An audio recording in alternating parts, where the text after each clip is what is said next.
पहले भारतीय जनता पार्टी अपन फैसला का करता ओकरा पर टिकल बड़ल। जैसे ही उम्मीदवारी भारतीय जनता पार्टी तय कर ली तो नीतीश कुमार मिनट ना लगी अपन फैसला कर ली है। ये फैसला कौना रूप में जाए? नीतीश कुमार कहीं ऐसा तो ना कि दाव खेलता रहे भारतीय जनता पार्टी के नस नबज धल बड़े।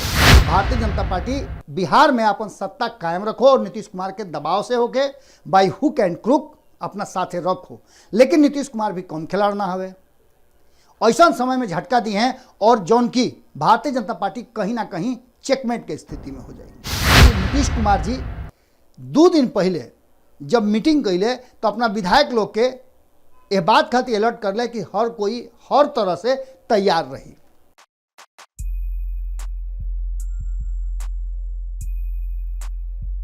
गोड़ाता नहीं हेरा से अभिनंदन बरुआ लोग के अपना चैनल खूंटा ठोक पर काल रुआ लोग से निश्चित रूप से माफ़ी मांगो कि काल रुआ लोग के सामने ना आई नहीं है। या बहुत बारिश होत रहे, इतना आंधी तूफान हरियाणा में बारिश आई कि सारा मामला एकदम उथल पुथल हो गई, लाइन के व्यवस्था खराब हो गई। खाली बिहार में नहीं खे, देश के अलग अलग हिस्सा में भारतीय जनता पार्टी के जहाँ सरकार बा और दावा कल जाता कि बड़ी विकास भइल बा, ओइजो अभी तक ले रुआ से बताया तनी कि लंबा समय तक 12 घंटा तक ले लाइन ना रहा। 12 घंटा का कहली हैं 18-19 घंटा तक ले लाइन ना रहा, लेकिन रुआ लोग सोचो कि बात करे के बा।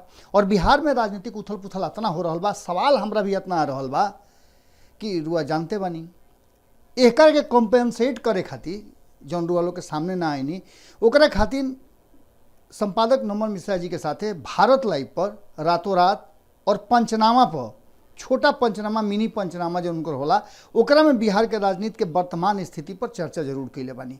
रुआ अगर देखल चाहतनी काल का भइल तो वो चीज़ के रुआ जाके वो दोनों जगह देख सकीले, पंचनामा पर और भारत लाइव पर। लेकिन आज खूंटा ठोक में रुआ लोग के सामने एक वैसा बात लेके आइल बानी जौन बात रुआ लोग लगातार खोजत होकर कि एकर मतलब का बा, वर्तमान बदलल परिस्थिति में का होखे वाला बा, एकरो रुआ लोग के अंदाजा लागत हुई।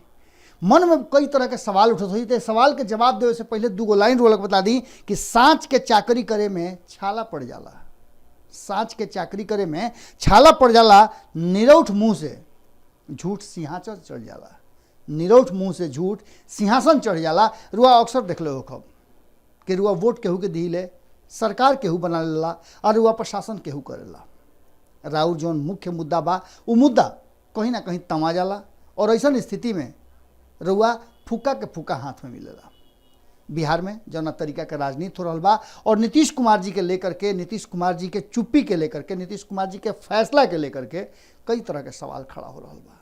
नीतीश कुमार जी का फैसला ली हैं एकरा के लेकर के बिहार राजनीतिक रूप से कहली, मीडिया के सुर्खी में कहली। अब मीडिया में रुआ देख ली है कि मीडिया में तो अब आज के समय में ऐसा भी बात हो गई बा कि जो नईखे तोनो बात कह के टीआरपी बटोरल जाला। लेकिन रुआ लोग जानता नहीं कि हमने के टीआरपी वाला है जाना जो बात कही ले जा ठोक ठेठा के और संगे संगे लोग से भीतरिया बात करा के कि अगर जरूरत महसूस होके तो ओकरा के सबूत के रूप में प्रस्तुत कल जा सके। रुआ अलग अलग तरीका से रुआ देखले होकर कि जना घड़ी लालू प्रसाद के रेड भइल तो सबसे पहले ये बात रुआ लोग के सामने हम लेके आई रही कि रेड के पीछे मकसद लालू प्रसाद के शासन काल में जो नौकरी चकरी में कहल जा रहा बा तथाकथित रूप से, हालांकि सीबीआई अभी तक ले बात के खुलासा ना कैलस, लेकिन भारतीय जनता पार्टी के कई गो नेता खास करके सुशील मोदी के देखो तो फिर खुलासा शुरू कर दिले बड़े। उनका के बहुत पहले लालू प्रसाद के खेमा खुलासा मियाँ के नाम दिले रहे, लेकिन खैर वो सब तो वो लोग के बात है। हमनी के बात जौन बा कि सुशील मोदी लगातार एक्टिव हो गई बड़ा और सुशील मोदी जब जब एक्टिव होले तब तब बिहार के राजनीति में कोई बड़ा परिवर्तन होला।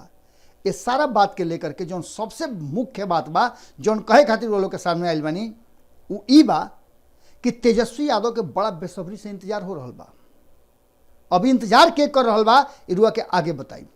लेकिन नीतीश कुमार के लेकर के और नीतीश कुमार के 72 घंटा के लेकर के कि 72 घंटा का अल्टीमेटम दिले वाले ये खबर हमनियों भी आई रहा। हमनी के भी एक खबर के चलावे में बड़ा सोच समझ के हमनी के फैसला करिए कि नीतीश कुमार जी 2 दिन पहले जब मीटिंग कैले तो अपना विधायक लोग के ये बात खातिर अलर्ट कर ले कि हर कोई हर तरह से तैयार रही। एकर मायने अलग अलग रुआ लगा सकिले। एकरा साथ साथ नीतीश कुमार जी के अधिकृत कर दिहल गई कि उ राज्यसभा केकरा के भेजिए खुद फैसला कर ले। ये बात के लेकर के बिहार में और दिल्ली में दोनों जगह कहीं ना कहीं चर्चा के बाजार गर्म रहे। कई लोग दिल्ली में जानते हुए कि हम दिल्ली में बानी, हमरा से सवाल पूछल, कई अधिकारी बाड़े, कई राजनीतिज्ञ लोग बा, उस सब लोग सवाल पूछल कि आखिर का हो रहल बा। कई लोग तो यहाँ तक ले पूछल कि वर्तमान परिस्थिति में कौना खेमा में गई उचित बा। लेकिन ये सब बात भीतरिया बा। लेकिन एक बात पक्का बा कि नीतीश कुमार जी के कुछ ऐसा संकेत बा जो नीतीश कुमार अपना फैसला से पहले देवे ले।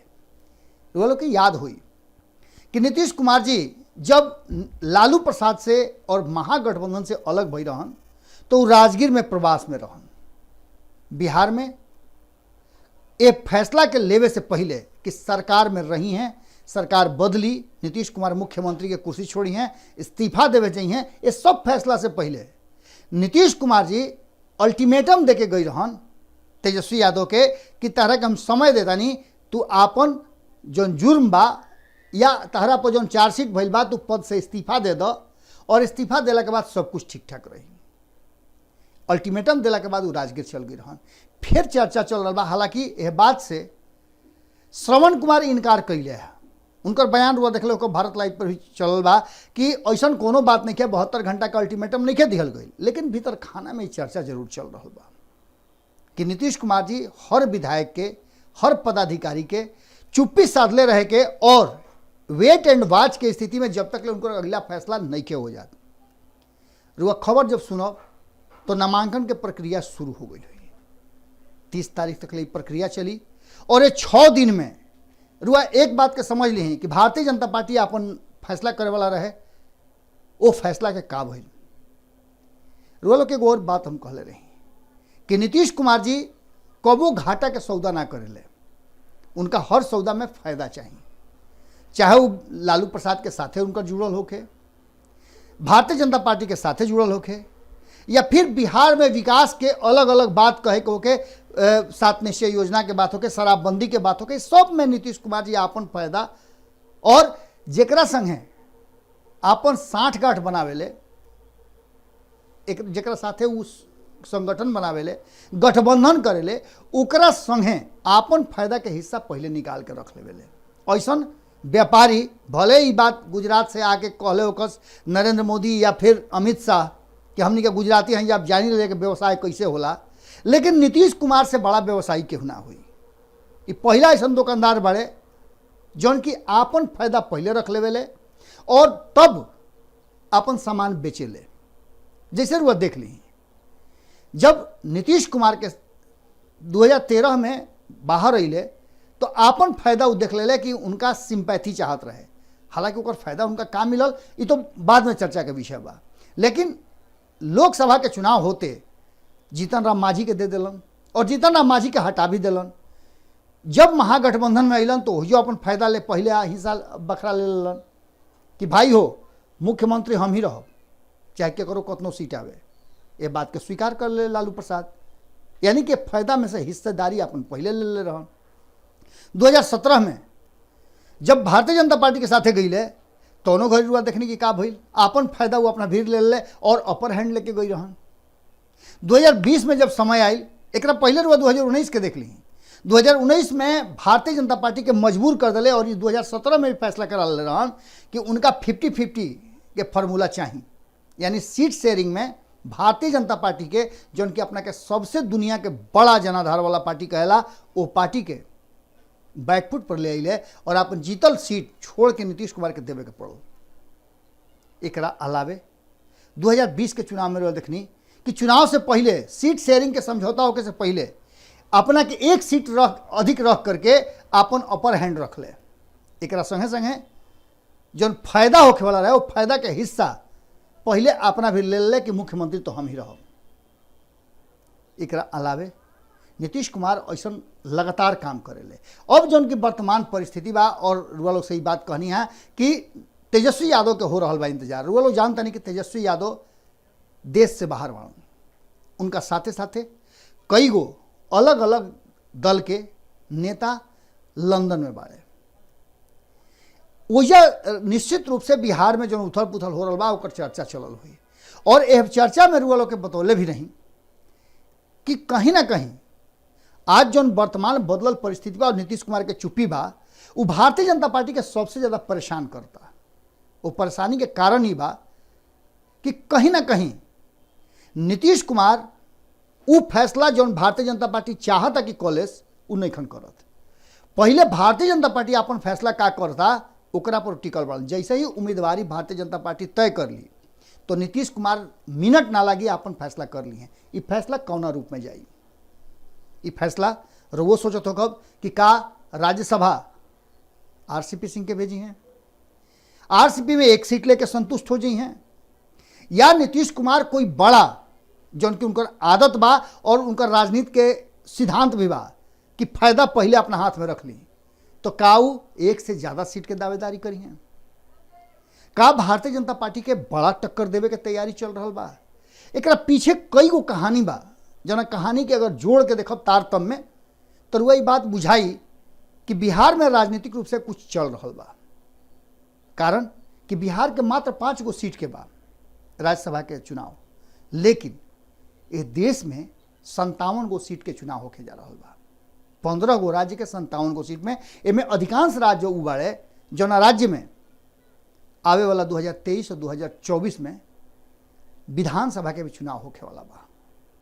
ये बात के लेकर के भी नीतीश कुमार के लगे अभी मौका बा। नीतीश कुमार कहीं ऐसा तो ना कि दाव खेलता रहे भारतीय जनता पार्टी के, भारतीय जनता पार्टी के नस नबज धल बाड़े।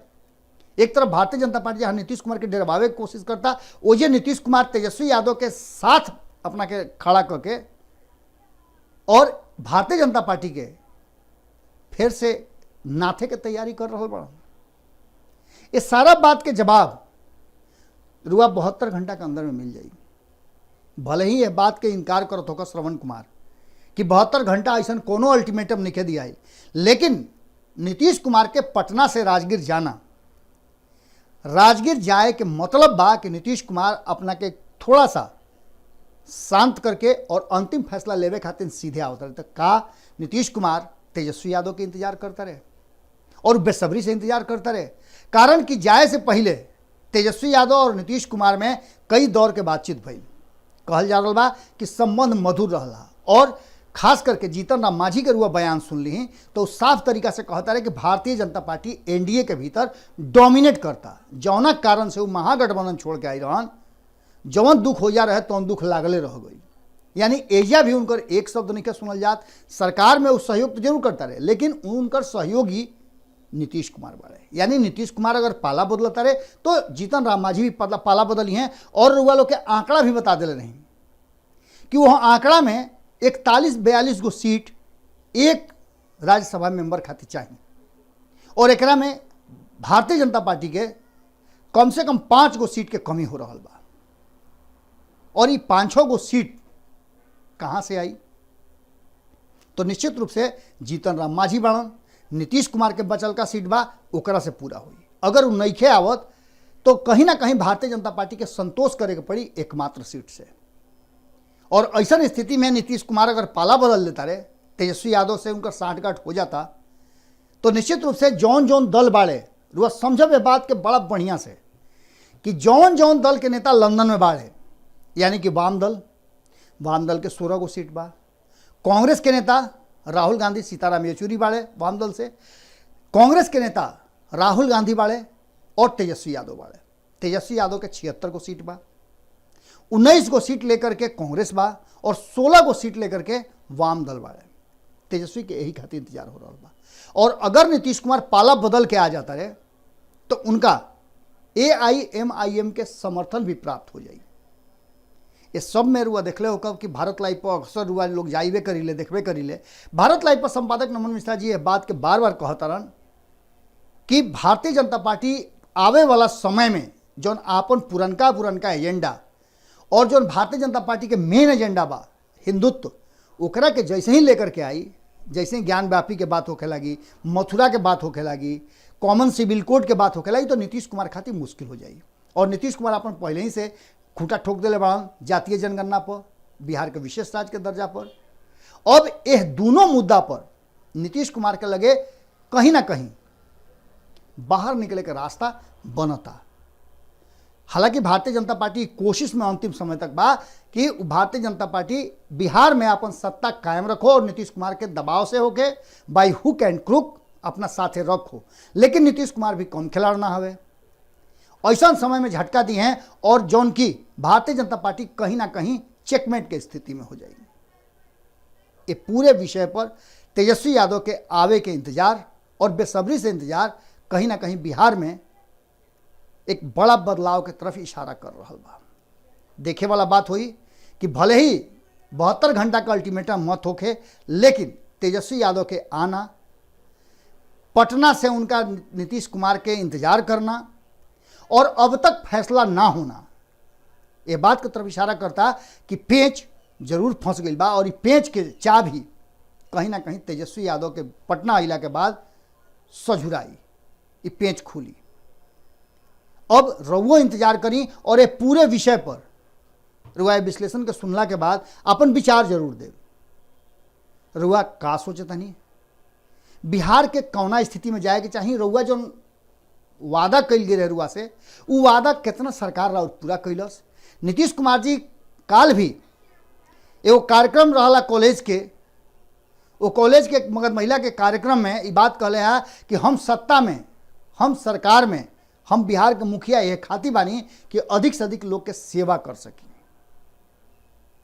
इस सेवा में नीतीश कुमार के रोकता, आगे कौना तरीका से सेवा करी हैं, इस सारा बात के अगर रुआ मन में कोनो विचार होता तो जरूर कमेंट बॉक्स में लिखब सब है।